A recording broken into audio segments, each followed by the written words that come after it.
अगर पूजा करते हुए इन बातों का रखेंगे ध्यान तो बहुत जल्द होंगे शुभ फल की प्राप्ति। सुखी और समृद्धिशाली जीवन के लिए देवी देवताओं के पूजन से हमारी मनोकामनाएं पूर्ण होती हैं, लेकिन पूजा करते समय कुछ खास नियमों का पालन भी किया जाना चाहिए। सुखी और समृद्धिशाली जीवन के लिए देवी देवताओं के पूजन की परंपरा काफी पुराने समय से चली आ रही है। आज भी बड़ी संख्या में लोग इस परंपरा को निभाते हैं। पूजन से हमारी मनोकामनाएं पूर्ण होती हैं, लेकिन पूजा करते समय कुछ खास नियमों का पालन भी किया जाना चाहिए, अन्यथा पूजन का शुभ फल पूर्ण रूप से प्राप्त नहीं हो पाता है। यहाँ कुछ ऐसे नियम बताए जा रहे हैं जो सामान्य पूजन में भी ध्यान रखना चाहिए। इन बातों का ध्यान रखने पर बहुत ही जल्द शुभ प्राप्त हो सकते हैं। ये नियम इस प्रकार हैं। 1. सूर्य, गणेश, दुर्गा, शिव और विष्णु ये पंचदेव कहलाते हैं। इनकी पूजा सभी कार्यों में अनिवार्य रूप से की जानी चाहिए। प्रतिदिन पूजन करते समय इन पंचदेव का ध्यान करना चाहिए, इससे लक्ष्मी कृपा और समृद्धि प्राप्त होती है। 2. शिवजी, गणेश जी और भैरव जी को तुलसी नहीं चढ़ानी चाहिए। 3. माँ दुर्गा को दूर्वा, एक प्रकार की घास, नहीं चढ़ानी चाहिए। यह गणेश जी को विशेष रूप से अर्पित की जाती है। 4. सूर्य देव को शंख के जल से अर्घ्य नहीं देना चाहिए। 5. तुलसी का पत्ता बिना स्नान किए नहीं तोड़ा चाहिए। शास्त्रों के अनुसार यदि कोई व्यक्ति बिना नहाए ही तुलसी के पत्तों को तोड़ता है तो पूजन में ऐसे पत्ते भगवान द्वारा स्वीकार नहीं किए जाते हैं। 6. शास्त्रों के अनुसार देवी देवताओं का पूजन दिन में 5 बार करना चाहिए। सुबह 5 से 6 बजे तक ब्रह्मा मुहूर्त में पूजन और आरती होनी चाहिए। इसके बाद प्रातः 9 से 10 बजे तक दूसरी बार का पूजन, दोपहर में तीसरी बार पूजन करना चाहिए। इस पूजन के बाद भगवान को शयन करवाना चाहिए। शाम के समय 4-5 बजे पुनः पूजन और आरती। रात को 8 से 9 बजे शयन आरती करनी चाहिए। जिन घरों में नियमित रूप से 5 बार पूजन किया जाता है वहां सभी देवी देवताओं का वास होता है और ऐसे घरों में धन धान्य की कोई कमी नहीं होती है। 7. प्लास्टिक की बोतल में या किसी अपवित्र धातु के बर्तन में गंगाजल नहीं रखना चाहिए। अपवित्र धातु जैसे एल्यूमिनियम और लोहे से बने बर्तन, गंगाजल तांबे के बर्तन में रखना शुभ रहता है। 8. स्त्रियों को और अपवित्र अवस्था में पुरुषों को शंख नहीं बजाना चाहिए। यह इस नियम का पालन नहीं किया जाता है तो जहां शंख बजाया जाता है वहां से देवी लक्ष्मी चली जाती हैं। 9. मंदिर और देवी देवताओं की मूर्ति के सामने कभी भी पीठ दिखाकर नहीं बैठना चाहिए। 10. केतकी का फूल शिवलिंग पर अर्पित नहीं करना चाहिए। 11. किसी भी पूजा में मनोकामना की सफलता के लिए दक्षिणा अवश्य चढ़ानी चाहिए। दक्षिणा अर्पित करते समय अपने दोषों को छोड़े का संकल्प लेना चाहिए। दोषों को जल्दी से जल्दी छोड़े पर मनोकामनाएं अवश्य पूर्ण होंगी।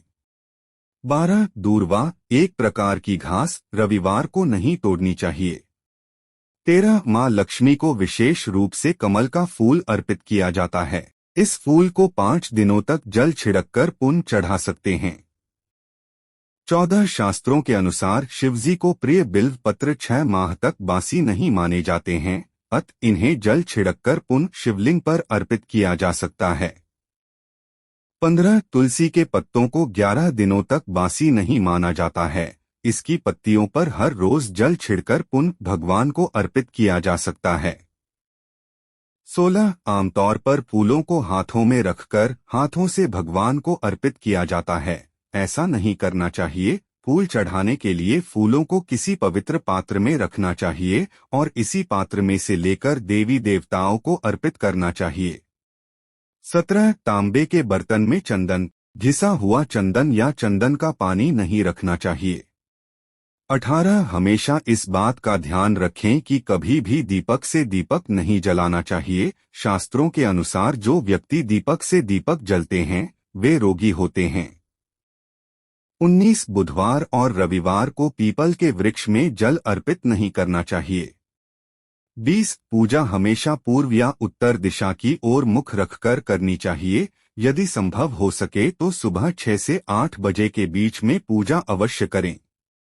21 पूजा करते समय आसन के लिए ध्यान रखें कि बैठने का आसन ऊनी होगा तो श्रेष्ठ रहेगा। 22 घर के मंदिर में सुबह एवं शाम को दीपक अवश्य जलाएं। एक दीपक घी का और एक दीपक तेल का जलाना चाहिए। 23 पूजन कर्म और आरती पूर्ण होने के बाद उसी स्थान पर खड़े होकर 3 परिक्रमाएं अवश्य करनी चाहिए। 24 रविवार, एकादशी, द्वादशी, संक्रांति तथा संध्या काल में तुलसी के पत्ते नहीं तोड़ा चाहिए।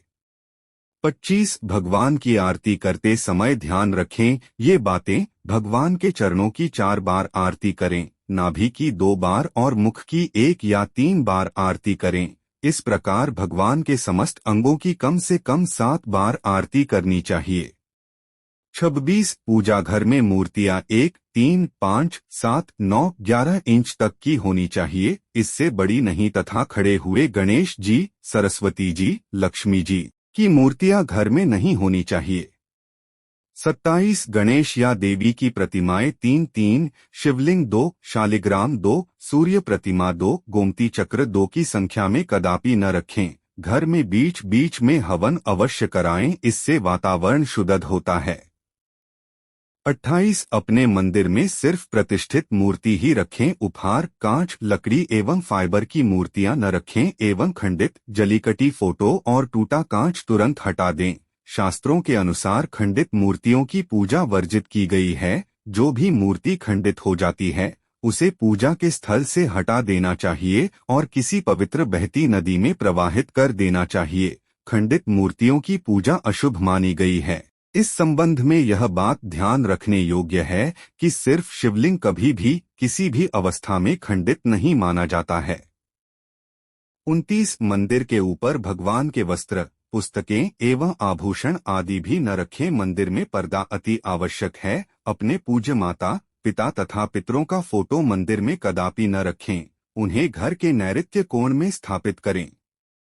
30 विष्णु की 4, गणेश की 3, सूर्य की 7, दुर्गा की 1 एवं शिव की आधी परिक्रमा कर सकते हैं।